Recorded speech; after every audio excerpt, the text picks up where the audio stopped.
Bonjour, une petite surprise qui vient d'arriver. Je l'attendais pas, c'est un cadeau. J'en suis ravi, je pense savoir ce que c'est, mais on va le découvrir ensemble.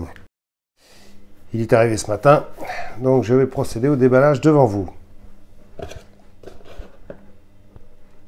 Non, à mon avis, il y a une erreur. Donc je recommence. Je vais procéder au déballage devant vous.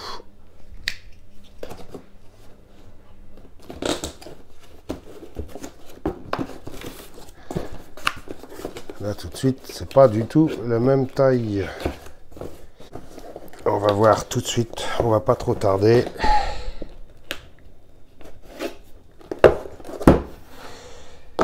On va voir tout de suite la gueule qu'il a. Je pense savoir ce que c'est. C'est un couteau et c'est waouh, un Ka-Bar. Là les amis, j'ai envie d'applaudir là, vous voyez. Ça c'est un super cadeau. C'est un Ka-Bar. C'est un Ka-Bar. Ah putain.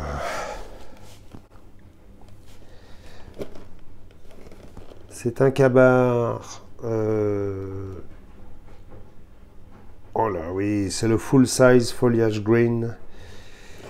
C'est le modèle. Ah putain. Ah putain. Ah putain.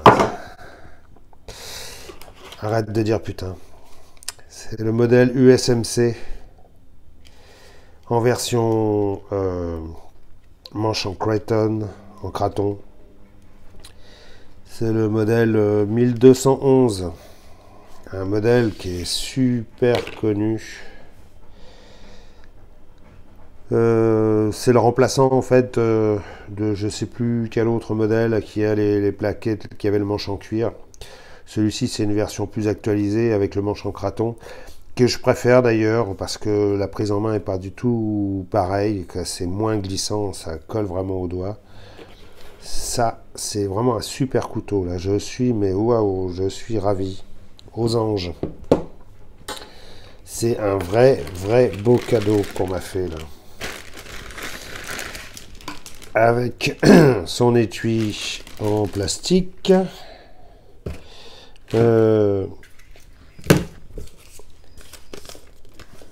C'est vraiment... Oui, attention, etc., etc. Nanana, ouais, regardez l'utilisation de... Ah oui, d'accord. C'est le modèle 1211, le modèle USMC. USMC, United States Marine Corps. C'était le couteau qui avait été pensé, conçu par Ka-Bar, qui a proposé ce couteau à l'armée américaine, qui l'a adopté. Et voilà, c'est devenu le couteau de référence qui a accompagné les soldats américains pendant la Seconde Guerre mondiale et également la guerre du Vietnam, etc. etc.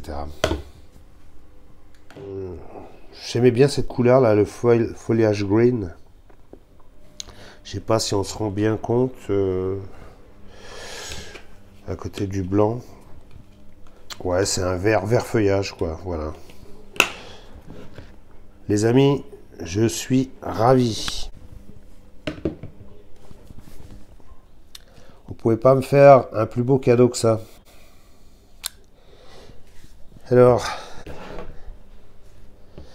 j'ai toujours bien aimé la gueule de ces modèles-là. Les modèles 1912. Non, 12011, 1211. Oh là là, je ne sais plus exactement quel est le nom de ce modèle.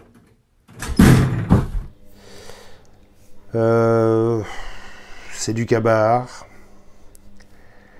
C'est... une lame en acier 1095, comme toujours chez eux, Crowvan. Le manche est en craton. En fait, c'est pour ça que je préférais celui-ci parce que il a un grip vraiment extraordinaire, quoi. Le cuir, j'avais eu l'occasion d'en avoir en main déjà, et je trouvais que c'était pas, comment dire, bon, ça avait un côté très traditionnel, mais c'était pas ce qu'il y avait de meilleur pour l'appréhension. Et là, celui-ci, bah là, c'est vraiment, bah, c'est un genre de gomme, quoi. C'est, ouais, c'est du craton. Et dès que vous l'avez en main,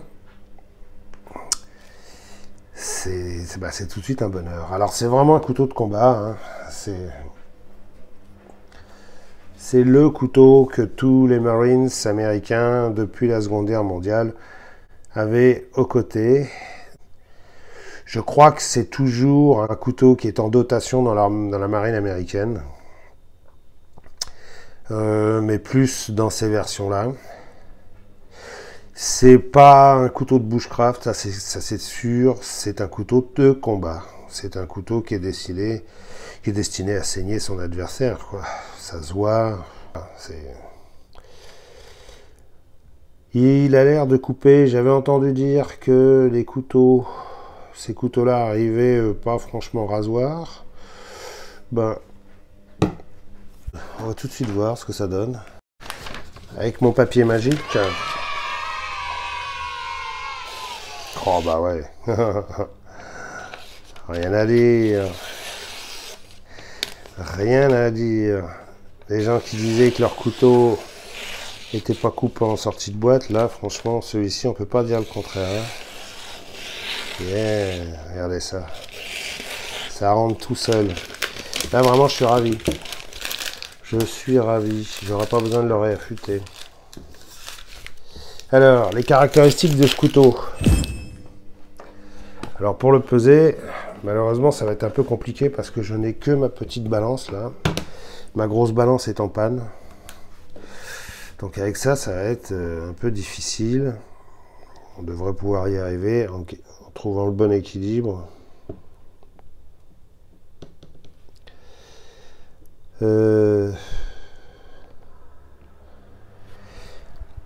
292 grammes le couteau seul.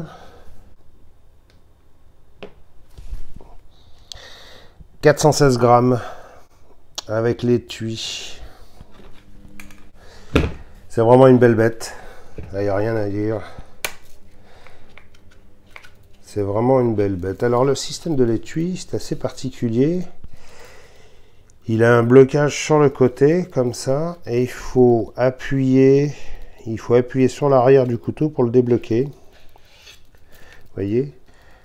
Il y a une espèce d'ergot, là, qui vient prendre à ce niveau-là. Il vient se caler derrière la garde. C'est plutôt bien foutu.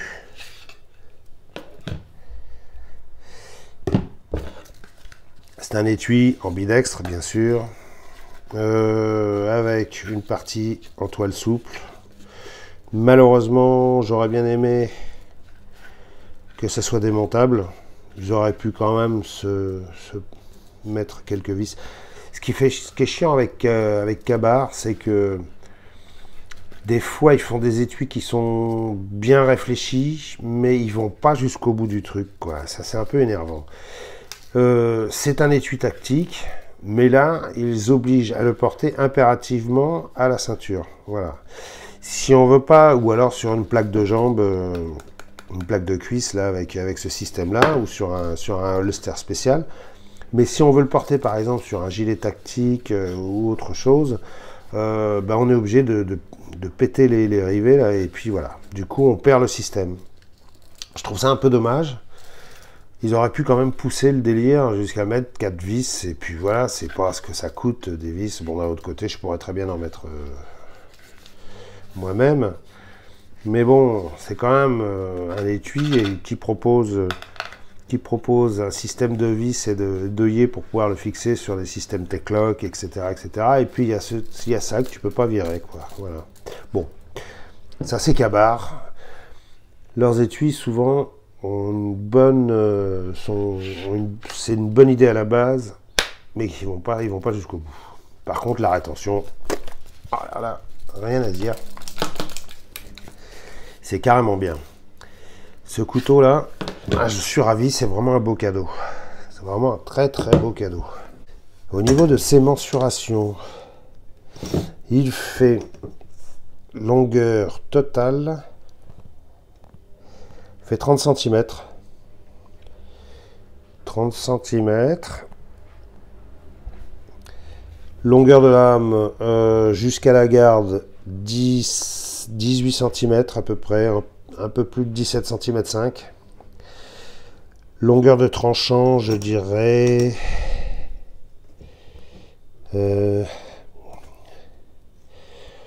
longueur de tranchant 16 cm. Il y a un ricasso qui est assez large ici. Est-ce que ça servira à mettre le doigt? Pas trop sûr. Pour des petites taches assez proches, oui, c'est possible. C'est possible. Faire gaffe à pas se couper quand même. Hein. Il est soit pas trop large, soit pas assez large, soit trop large. Moi, j'aurais préféré un tranchant qui va un petit peu plus jusqu'à la garde.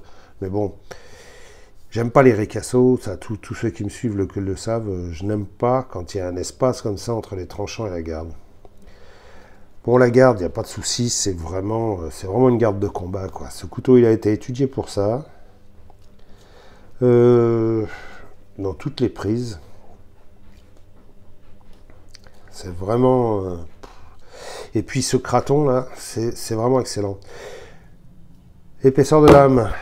Alors, épaisseur de lame, voyons voir. À mon avis, ça doit être du 4 mm à vue de nez.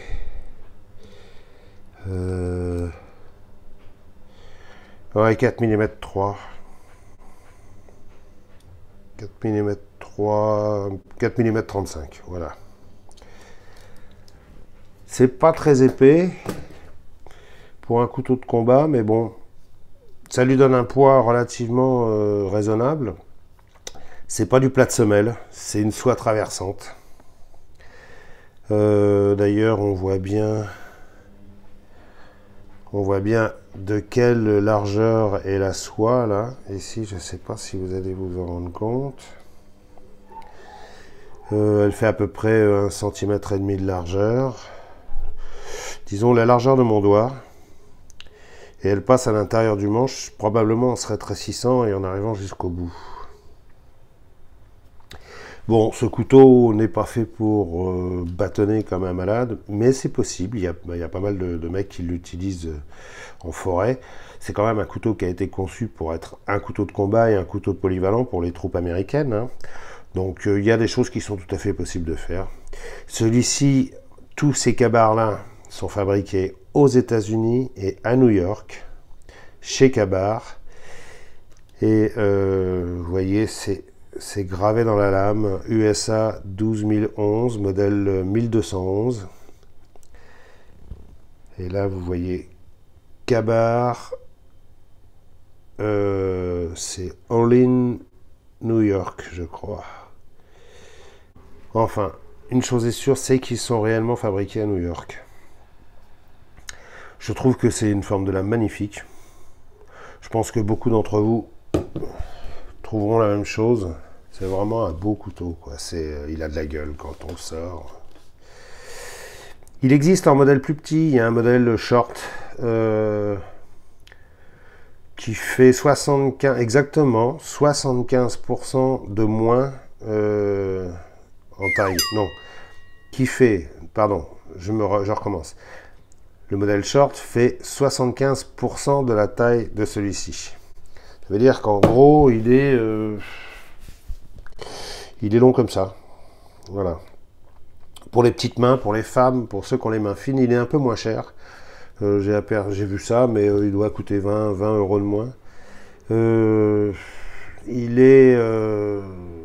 Et puis il est décliné en tout un tas de formes. Il est décliné en forme tanto ou avec serration, demi-serration. C'est vraiment un modèle, bon, c'est un grand classique, quoi. Tous les amateurs de couteaux, tous les possesseurs de couteaux se devaient en avoir un dans leur collection. Moi, je n'en avais pas et je suis content et je remercie ceux qui me l'ont offert. Je suis ravi, ravi. Ça va devenir mon couteau de combat favori. Je pense que je vais saigner un maximum d'adversaires avec ça. D'ailleurs, dès demain, je vais commencer pour la manifestation des Gilets jaunes. Non, je déconne. Surtout, croyez pas les conneries que je dis. Hein. Voilà. Qu'est-ce que je peux dire de plus sur ce couteau? Je peux vous le comparer avec d'autres modèles. Par exemple, alors, un couteau qui va tirer dans la même catégorie en étant plus petit, c'est le Cold Steel SRK. J'ai dans un autre esprit le Cold Steel Tanto qui lui aura une lame un peu plus longue. Sinon, j'ai quoi d'autre? Ah bah oui, le couteau qui lui a le même usage, c'est-à-dire la dague de chez Glock, la dague M78 de chez Glock, qui a sensiblement une lame de la même longueur, mais beaucoup plus fine. Beaucoup plus étroite, par contre plus épaisse. Elle fait plus de kit comment dire, de 4 mm celle-ci. Très bon acier ça. Personne ne sait exactement ce que c'est comme acier, mais alors c'est un acier qui est super résistant et par contre très dur à affûter. Ça, c'est une dague pour 30 € que je recommande à tout le monde. Ça coûte dans les 80 €, je crois. Que ce soit modèle cuir ou modèle comme ça, là. En manche craton. Voilà. Je pense que j'ai fait le tour. C'est... Oui. Difficile comment dire, de montrer à quel point je saute de joie, mais je suis en train de sauter de joie. Tiens, je peux vous le comparer aussi avec un autre couteau que j'aime beaucoup aussi. De toute façon, pratiquement tous les couteaux que j'aime, je les aime. C'est le Mora Pathfinder. Excellent couteau. Vraiment très très bon couteau. Super prise en main. Super forme de manche, super acier, un tranchant redoutable, très très très léger. C'est vraiment une bonne lame que j'aime beaucoup. Bon, par contre, l'étui est merdique, quoi. Ils auraient pu faire un étui. Et à la limite, ils auraient mieux fait de faire un étui comme ils font pour les autres Mora, c'est-à-dire un étui en tube avec un tube en plastique. Parce que ça, là, franchement. Voilà, c'était donc un déballage et une revue d'un gros couteau que je vais adorer et que j'adore déjà. C'est le Ka-Bar 1211, un grand classique de chez eux qui a parcouru pas mal de champs de bataille. Et voilà quoi. Bon, j'espère que j'ai pas été trop long. Il y a une autre vidéo à venir bientôt. Voilà. Salut à tous. Et puis, voilà. Restez affûtés. Profitez bien de votre week-end. Allez, ciao, ciao. À plus.